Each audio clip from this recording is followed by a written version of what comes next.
Hi, Zach. Hi, Ron. And thanks, folks, for joining us today at our On the Mind POSTHOC Salon. This must be about our 6th week of doing this. So today's guest is an extremely long biography, which I am not going to read all of it out. Very illustrious career. His name is Dr. Ronald Kessler from the Harvard Medical School, where he is the McNeil Family Professor of Healthcare Policy. And he has been rated as the most widely cited researcher in the world in the field of psychiatry for each of the past 10 years. And he's a member of the National Academy of Medicine and the National Academy of Sciences. And he's a friend of Zach's. So thank you so much for joining us, Dr. Ron. My pleasure. Thank you. Thank you. And thank you, Zach, for joining again today. So I read this morning that the UN Secretary General just yesterday urged governments around the world to address the mental health needs arising as a future of the pandemic. And on May 13th, the Senate passed the bill to designate 988 as the National Suicide and Mental Health Crisis Hotline. So how is America's mental health this week, Dr. Ron? Well, it's hard to know this week. We haven't had a survey this week, but we've had several of them since the beginning of the COVID epidemic. And it's pretty clear that a lot of people are very distressed. About half the population says that they've been substantially affected in terms of mental health by the epidemic. And this is a number that repeats, several surveys, same kind of result. Wow. So how can we flatten the mental health curve? We keep talking about flattening the curve for COVID, but obviously it's shooting up for mental health. Mm-hmm. Well, we have some of the same issues, that we deal with about lack of supplies and so forth. The number of calls to crisis lines is skyrocketed. The number of people trying to get in for treatment has gone up at a time when you can't walk in the door anymore. It's got to be all telehealth. And so the mental health system is kind of scrambling to deal with that. But at the same time, we're having another problem, and that is that the access to services is going down because most mental health treatment, particularly for poor people in America, is funded by county. And county mental health is funded mostly by sales tax. And there's not a lot of sales going on in America now. So there have been some community mental health programs that had to cut people at a time when they're getting an unprecedented demand. And the little money they have, a lot of it's going into overtime for people that they have working for them because there aren't enough mental health people out there to hire. I mean, for many years, mental health's been underfunded in America as a result. There just aren't that many social workers and psychologists and psychiatrists. The whole United States, there's fewer than 50,000 psychiatrists in the entire United States. Wow. And many of them are older and getting closer to retirement as well, aren't they? I think. Yeah, in the last few years, the number of new students that have gone into residency programs in psychiatry has nosedived. Why is that? Why is that? You're in teaching. You're at a university. Well, you don't get paid as much money by being a psychiatrist as you can do in a lot of other areas of medicine is one problem. There's a lot of stigma with mental disorder, and that goes along as well with psychiatry. There are a lot of people who think psychiatrists aren't real doctors. They kind of talk to people, and it's not stuff like that. But psychiatrists don't do the majority of mental health treatment. It's mostly psychiatric social workers, psychiatric nurses, licensed mental health providers, MA level people, clinical psychologists. So. And all of those are being pretty depleted over the last 2 decades. And I would imagine, particularly in rural counties in America, that there's even less, right? But certainly a sense of isolation right now during COVID. Yes, that's right. Most people who want to get treatment for a mental health problem in America, when surveys have been done, they say they want psychotherapy. 30 or 40% say they want a pill. They don't really want to talk about it. Just give me a pill to make it better. Is this geographic? Can you do it between the difference between urban and rural? Well, Yeah, there's not an enormous urban-rural divide in there, but as you can imagine, there is an age one and there's a sex one. Men don't really want to. They want a pill. They don't want to talk about it, kind of thing. Okay. And there's also a social class, as you can imagine. That sort of lower class people, as opposed to more educated people, want a pill. But it turns out that about close to 90% of people in America now are getting a pill. Only 15 or 20% are getting psychotherapy. 90% of all patients going in for mental health are getting a pill? That's right. Yep. That's an astounding statistic. I mean, great for pharmaceutical companies. That's right. Yep. Well, it's also that where the treatment is occurring is shifting to primary care. The big revolution in antidepressants in the late 80s, early 90s was that prior to that time, if you gave an antidepressant, you had to do a blood test to make sure that people were okay. So it was a pretty tricky thing, and primary care doctors didn't want to do it.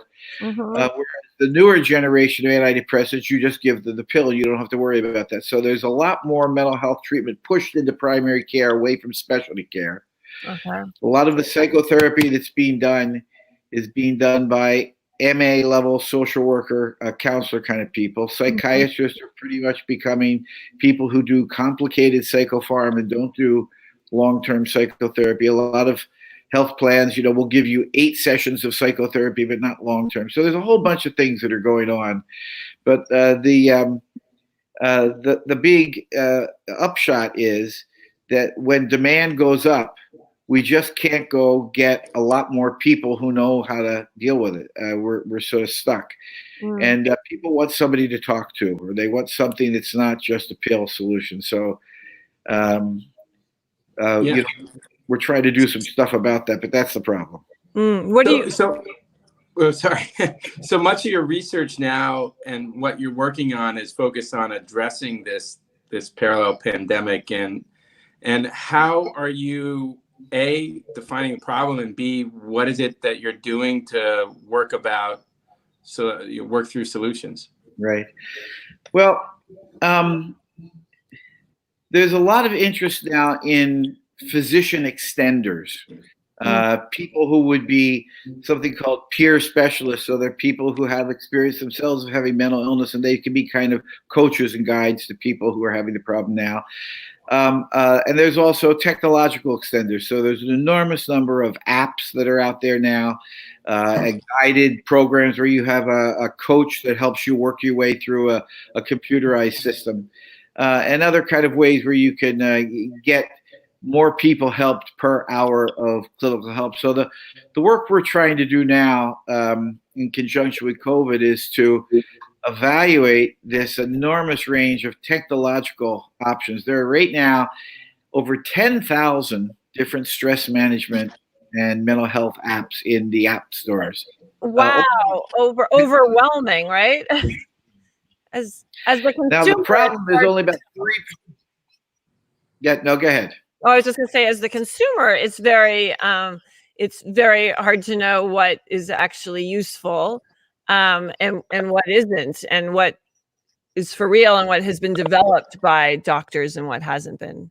Yeah, that's right. There's only about 3% of the existing apps have any scientific evidence for them specifically. Now, a lot of them will say, well, I'm doing CBT, and everybody knows that CBT works, so my app must work. But that's kind of like saying that I just built a plane. Everybody knows. Say what? What does CBT stand for? Cognitive behavior therapy, which is one of the common kinds of psychotherapy. Yeah. So I was going to say, it's kind of like saying that we know that airplanes can fly, and I just build an airplane, so buy my airplane. But it doesn't mean that their particular app works. So what we're doing is we're going to that small number of these things that have some evidence for them, looking carefully at them with a couple of blue panel ribbons of people who are experts to say what looks like it should work. And we're offering these to very large groups of patients around the country as an experiment to see which ones work for which kind of people. Mental health treatments are characterized by a high rate of success eventually, but not a high rate of success to begin with. We have there are a couple dozen different kind of medications you can get for anxiety and depression. Any one will probably only work about 30% of the time when you try it. But if you don't have a first one working, you try a second one, that'll work 25% of the time. And if that doesn't work, you try a third 20. And you can usually get, with trial and error, get 85% or so of people to have it work. The trick is, could we try to do that without having people go through all the pain and suffering of trial and error and trial and error and trial and error? And of course, a lot of people, particularly depressed people, give up well before they get to that space, If you're bummed out, it's hard to keep on trying, right? You kind of put yourself down in a corner and it's hard to like have the energy to keep on trying. Yeah. When you were saying success over long term, how much is long term that's typically measured? Well, if you are going to respond to a medication, I'm thinking now of antidepressant medications and anxiolytics, medication for anxiety. Typically within a month or so, you'll see the effects. A lot of them take a couple of weeks, 2 or 3 weeks to work their way in. And initially, you're going to get more in the way of side effects than you are going to get good effects. But you want people to stick with it for 4 or 5 or 6 weeks before. But, when we've looked at these kind of things, probably only about half as many people who could be helped are helped because they give up, early. I mean, it's in the nature of the case of being a depressed person, particularly, that you don't want to stick with it. So a lot of what we've been doing in the past couple of years is trying to develop something called precision treatment rules, which is to try to match the right patient to the right treatment to get from here to there more quickly and short circuit that trial and error. And this is no place clearer than in the app world. As I said, there's a couple dozen medications. There's 10,000 apps. Right. And that's what we're focusing on at the moment, because the number of people who have meaningful distress problems associated with COVID is in the tens of millions. We just can't have each one of those people see a clinician, even talk to them on the phone. It's got to be something that's a scalable technological solution. So we're trying to figure out, by taking a dozen or so of what seem to be the best practices apps, inexpensive guided CBTs. Can you give any? Can you name any of them? I could, but I'd rather not, because there's you can go on the App Store; they will all have their ads. Okay, that's fine. but the idea is we're taking these things and trying them out in an experimental way to see, can we figure out how to customize the selection. So instead of the typical person having to go through 2 or 3 or 4 or 5 of these things, and the typical person for depression, for example, says they had to try 5 things before it worked. Okay. The typical person with depression who said they've never been helped, they say they tried twice and then gave up. The typical person who was helped 5 times before they're helped. So we're trying to short circuit that. And get behind that, giving up kind of thing, by doing literally tens of thousands of people. We're working with a couple of large health systems to offer these things to enormous samples of people, and trying to use fancy machine learning, artificial kind of intelligence sorts of things to do the matching optimally. Now, how successful we'll be, time will tell, but our hope is that we're going to be able to substantially increase the ability of people with relatively minor problems to get help that's effective and stop the minor problems from becoming major problems. Are you doing this in urban areas or rural, or a mix?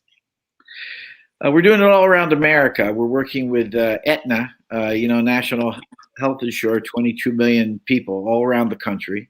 Okay. But in addition to that, we're because of the focus on COVID, we're working with the National Association of Community Mental Health Directors, which is where most of the poor people in America get their help. And we're focusing on 2 counties that we're still in the process of selecting in each region of the country, Northeast, Southwest. One that's been high hit by COVID in terms of death, and the other that was hard hit in terms of money. There's kind of a trade-off here, that the counties where everybody hunkers down, the death rate is low, but of course everybody goes broke because the economy shuts. And then the others where the economy is opening up now, the death rate goes up. So we're looking at one of each And we're going to those 8 counties and working with the community mental health directors to pick people in those high-risk counties to see how they're doing and how we can help them. And what are your initial findings? Are there some key insights out the gate that you're coming upon, or is it? Well, we're in the early days of doing this, but we found so far that there's an enormous amount of interest. A lot of people have already gone to these things, but there's many people we're finding that we tell them we're going to help them figure out something that really has the potential to be the best thing for them.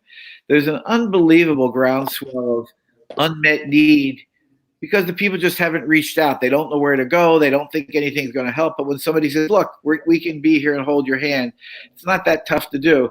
Enormous interest. So that's the first thing. And we also know from not our work in this study, but from work we've done in other studies in other kinds of treatment settings and other people have done, that when you do this mixing and matching stuff, when you have 6 or a dozen different kinds of treatment you can sort people into, you really can substantially improve the probability that people are going to do well. I mean, there are mindfulness things that for some people, there's CBT for some people, chat box kind of game kind of things that some of them are sort of obvious, but just a little bit of thought in helping get the right treatment to the right person at the right time can go an enormous amount of way, not expensively. So that's our hope. Again, we're talking about the relatively mild tier where there's maybe 120 million people in America right now. There's a lot of people, a lot of folks will be watching this, just aren't able to sleep as well, maybe, right? And just worried, and they're not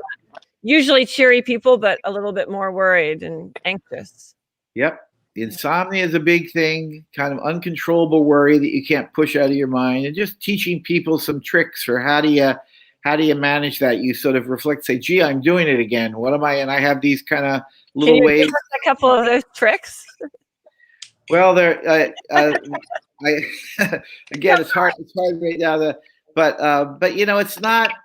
It's surprising, some of these things. People who have specific phobias, like sort of a kid who has a deathly fear of dogs, usually in 2 sessions you can make it go away. I mean, it's just amazing. Oh, wow. With behavior therapy. There are other things that are tougher, but there's a lot of these things that are just sort of ways of being in the world and thinking.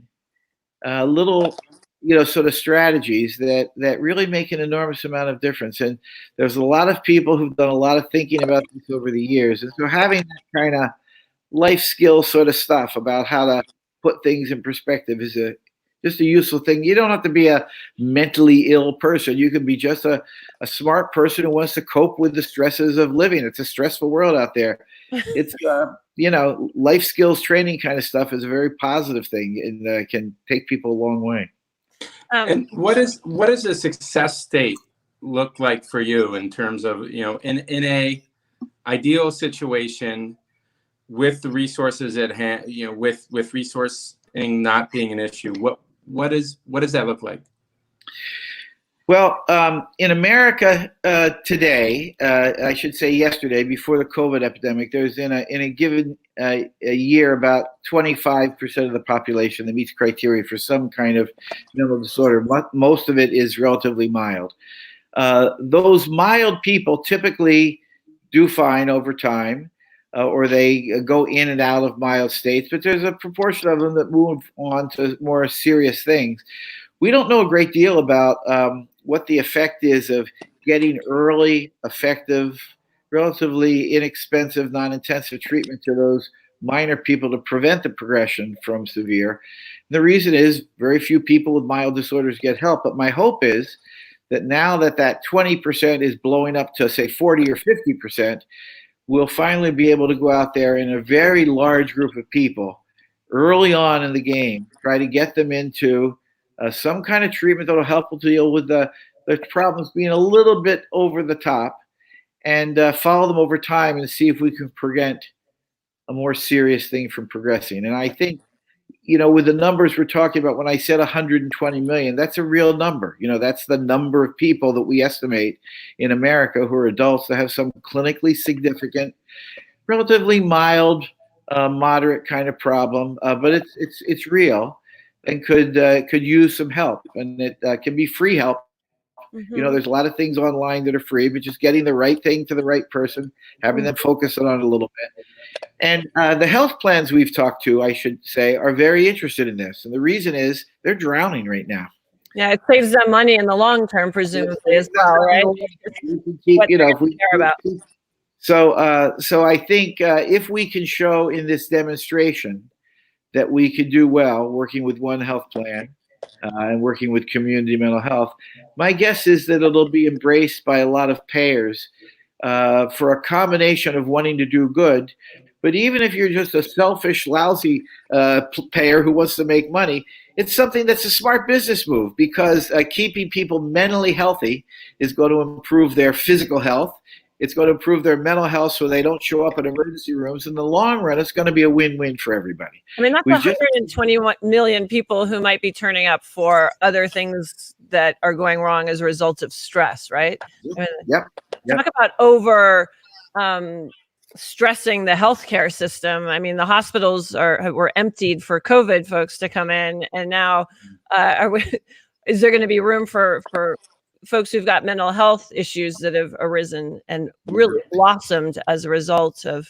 Yeah. So what's happening is the crisis lines are, the veterans crisis line, where I do some work with, run by my friend Matt Miller. They get 1,800 phone calls a day normally, on a normal day. Okay. 20 suicides every day by veterans in America. Normally, before the thing. It's almost up to 4,000 a day now, the phone calls.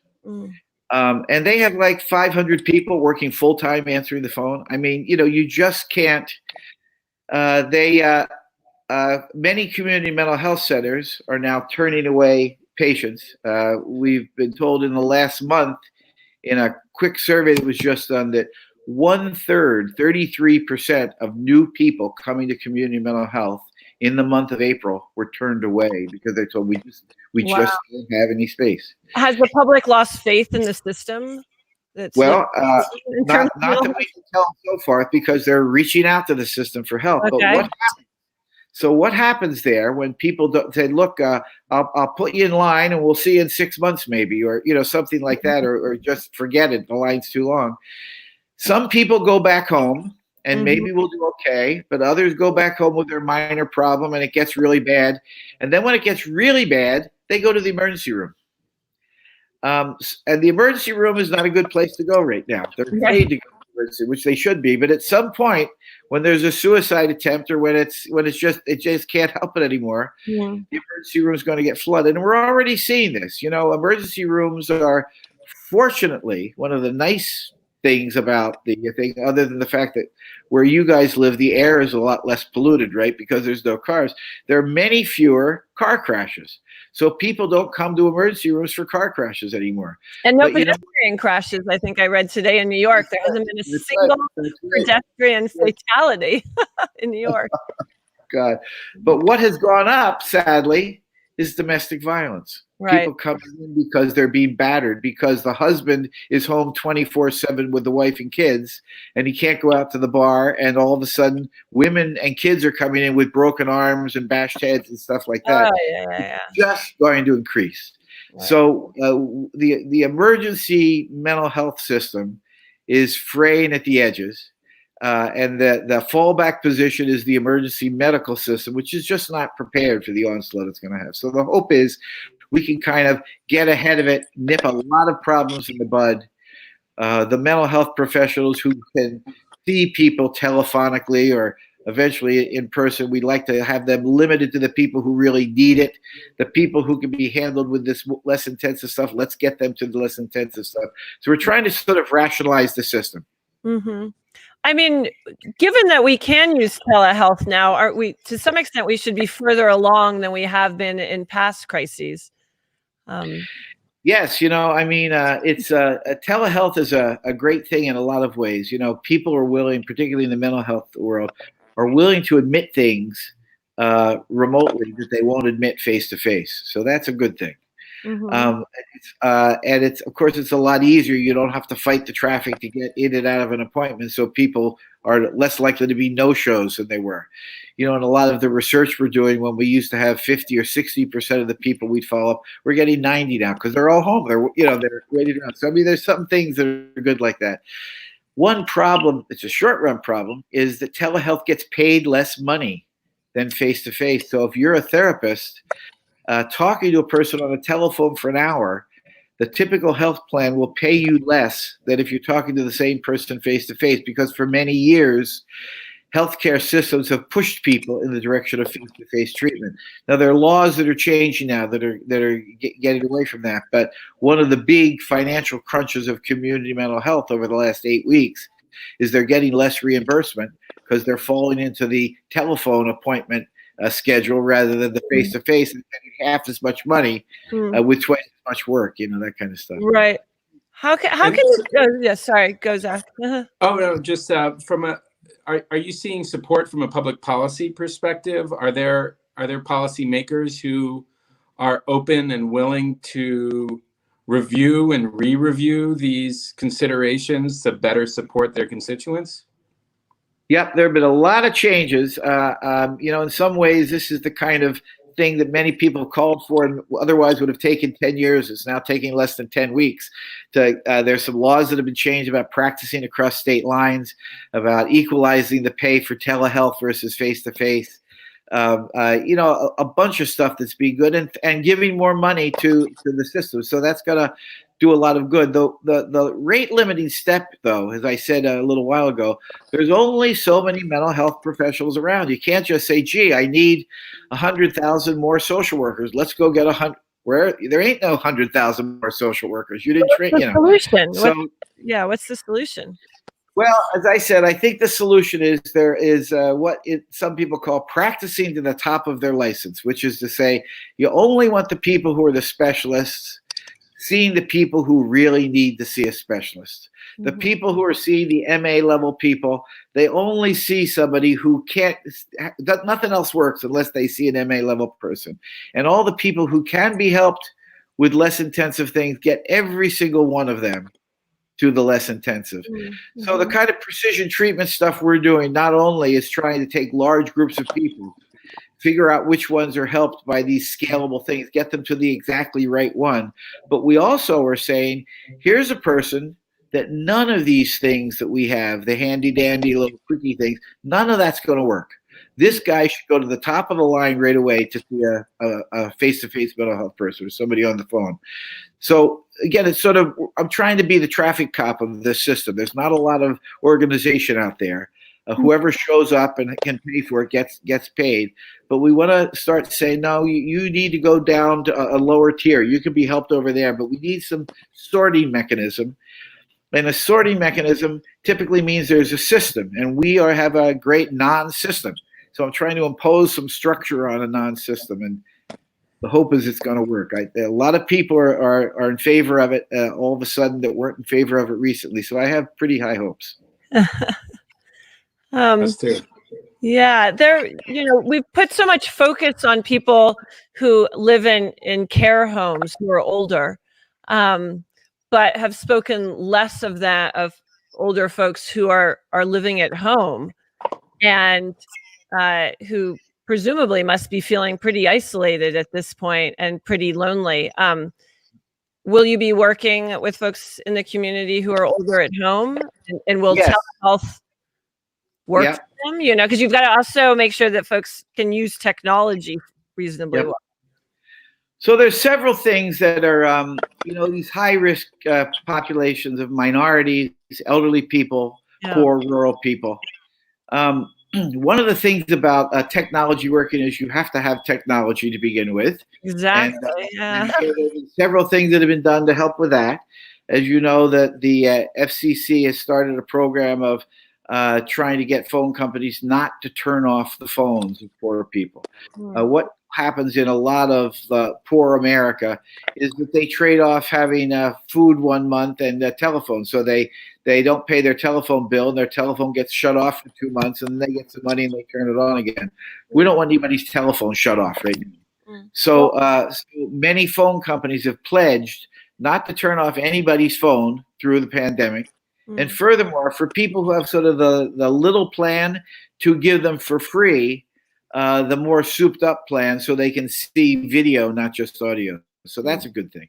The second thing is tech savviness. And we're working, we have a bunch of tech grads who are helpers for us, who are providing technical support for anybody who wants to use one of our programs, can't figure out how to load the thing. Sort of like me, I'm a tech idiot. So so these kids, if you have a problem, they call on the phone and they walk you through the thing. And then the third one is having the hardware itself. And FCC and several other places have these great programs now for donating old cell phones and donating on computers. So this is a great call for people to donate, actually. Yep. Great call. Okay, so there really is a use for donating. Oh, absolutely. Absolutely. Yeah. There's, 85% of the country has a cell phone. It's like in some segments of society, it's only half the people. And that half of people that doesn't have one is probably the half that needs it most. So getting those things in the hands of people has enormous potential, particularly now. So if you have any old cell phones, you have any old computers lying around that you've made into a lamp, send them in. I definitely do. Mental health care can feel like a luxury to pay for, particularly when money is tight. It sort of falls off the list of things you pay for your telephone bill, or you try and get food on the table instead. How can we sort of change the thinking for that? I mean, obviously on the government officials side, but really just for us personally, so we make it a priority. Well, it's true that people don't prioritize well-being as much as some other things. Yeah. I think if it comes down to having food on the table or mental health, you probably should have food on the table. It's hard we need air to breathe, and we need food and water first. But then after that, mental health probably is the second or third next thing on the list. I mean, to live your life, that's what it is to live a life, right? Right. It takes some people a long time to kind of get their head around that is what life's about. The cost thing is an issue. But technology really is making that doable. There is just an enormous amount of free stuff out there now.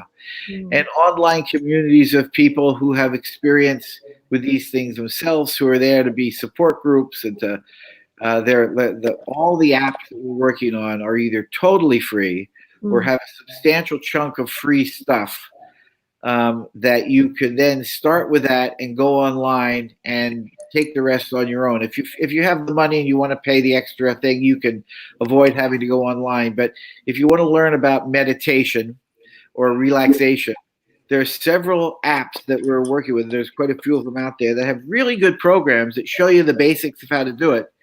If you want to go farther and you have $19.95, you can pay them to do it, but you don't need to. You can then, once you have all those words and you know how to do it, we give you some little guides. You can go online. And at YouTube, there are people who post things for free, and there's little groups that have meditation tapes, and there are blog groups of people who are friends and give each other tips. There's a lot you can do. And many people have a lot of time on their hands now, so it's not a bad thing to be introspective and start thinking about how you can take care of yourself. If you're lonely, if you have these thoughts that you can't manage, I mean, there's a lot of stuff that you can do that do work to keep yourself together and come out the other end better than you were when you went in. And so, based upon your research and what you've seen out in the world, is there a healthcare system, both here and abroad, that you say that would be providing innovative solutions or examples of what's working relative to the set of problems at hand? Yeah. Well, there are.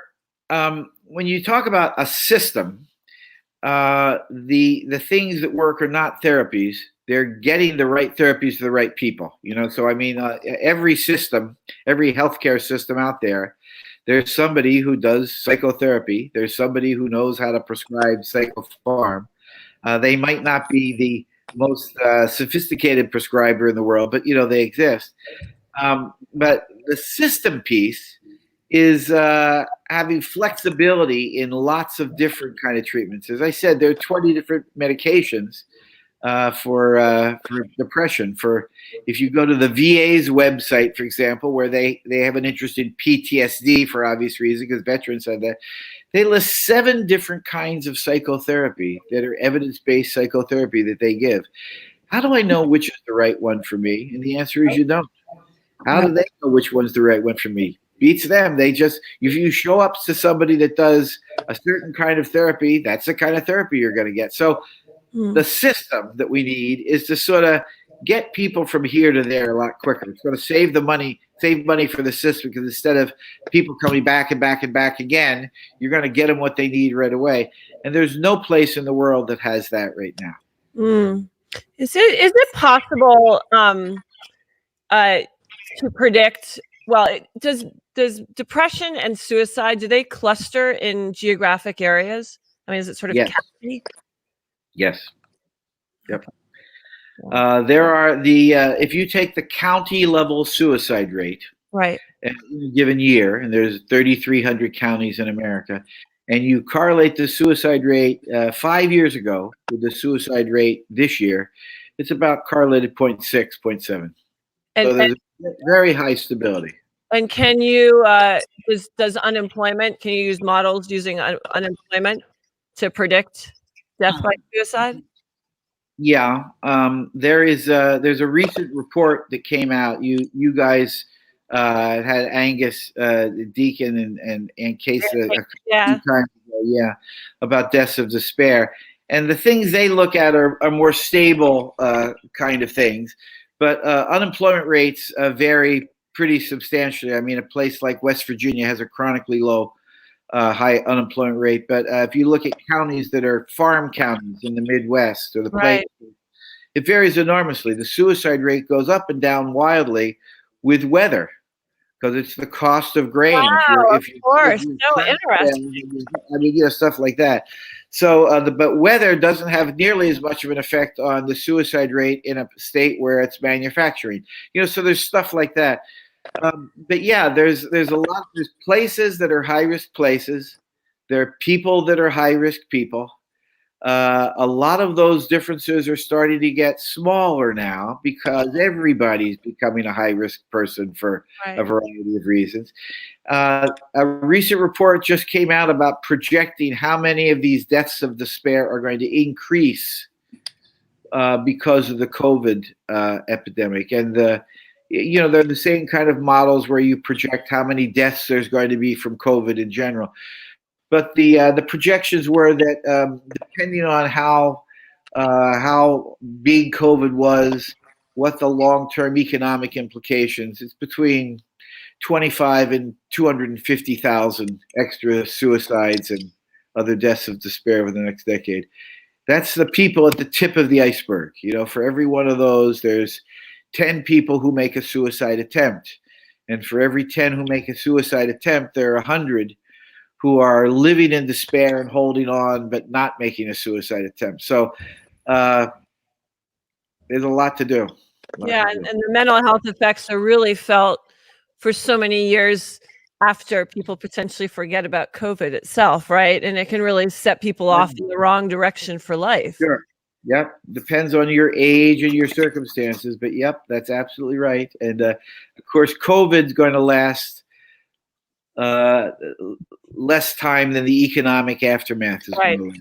Of course. And the economic aftermath is going to lead to marital disruptions and people not going to school, and various people's life course trajectories change in ways that they'll never return. Way back when there was work on the Great Depression and what happened during that period of time with people of certain ages. You were only 4 years old, when it ended, and so you kind of missed it, or you were 14 or 24. And these critical age periods when there's the developmental leaps, it just has a whamming effect for the rest of your life. What are some of the effects from the Great Depression?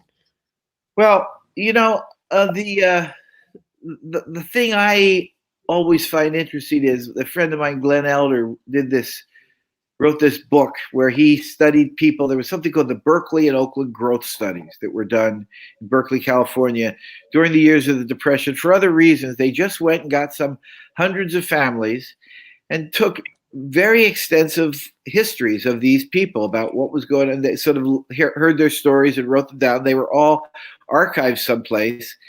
And Glenn went and found them 50 years later and followed the people who were kids during the Great Depression, who were now in their 60s. And he found that the people who got by unscathed, their parents had a job that, you know, they weren't in trouble, were sort of like regular people. The people whose parents really had a terrible thing, you know, the stockbroker who killed himself or something, those people, their lives were destroyed. But the people who did the best, which is interesting, were the people who had a little bit of adversity. Their father, survivors. yeah, you know, they had to get a paper route to pay for their own clothes in high school or something. But the idea was that they said later in their life that whenever they had a problem later in life, they looked back and said, "I've been in tough situations before and I've done okay. I'm going to do okay." So it kind of creates an opportunity for developing strength that you don't have if you don't face the adversity. So there's a lot of opportunity here, you know, for things. For all the parents out there, they should be listening to this, right? It's not all terrible for the kids. Yeah, so there's sort of strength through adversity stuff. Yeah, absolutely right. Absolutely right. So there's you know, it sort of seems trite to say there's opportunity in this terrible stuff, but the fact of the matter is having the opportunity to face stuff, realize that you can handle tough stuff and get through it, is something that an 8-year-old or a 12-year-old or a 15-year-old doesn't often have. And here it is, you know. How are we dealing with this thing? And this is going to be something that's going to be with them for the rest of their lives. Now, there is a good article for the media to write. A little less doom and gloom, actually, you know, a positive takeaway. Thank you so much for joining us. We're almost out of time, but I have a question for you. What are you going to do over this weekend that perks you up and keeps you happy? What am I going to do? Well, my 2 daughters are living with us now, grown, and they and my wife have become master bakers since. Okay. And so I think we're going to have a standard Sunday feast that they make, and they're going to spend Sunday morning, afternoon baking for the week. So I'm going to participate in that part. I'm going to be I'm the audience. You know, you always need an audience when you right. So I'm in the lucky position there, and then the rest of the weekend, sadly, I'm working on grant proposals. Be working. That's not so bad either. It's not so bad. And we go for our walks and take it easy and play in the garden. So that's not so bad. What about you, Zach? How's the puppy doing over there? Zach has obviously a baby and a puppy. At the same time? Yeah, he has them both at the same time. Yeah, it's good. The puppy is in training camp right now. She's learning how to be a good puppy as we're going about kind of key junctures of our business, both Olivia and myself. So, you know, we've got a little breath of we've got a little space right now, and I'm going to go up and pick her up in about a week. I hope she remembers her training. My dog didn't, but you have a respite, and that's important. Yeah, well, we certainly appreciate it. Yeah. Well, thank you so much, Ron, for joining us. We really my pleasure. Good talking to both of you. Here, okay, we're gonna to Rye S. We will find some websites and we'll put it in the comments of where you can donate devices. I certainly have. That would be great. Yeah, that would be good. I have so many devices in old laptops and whatnot that could be put to use. So we'll make absolutely. Yeah. Well, okay, good talking to you, folks. Zach, talk soon. Bye. Bye. Bye. Thanks. Well, that was great. Thank you, Zach. And tomorrow, Lena is going to DJ at 6 p.m. Pacific time. You should join us, Zach, for this with Olivia. And that's 9 p.m. on the East Coast. And then, yeah, we will be back next week. Have a good week, Zach. You too. Thanks.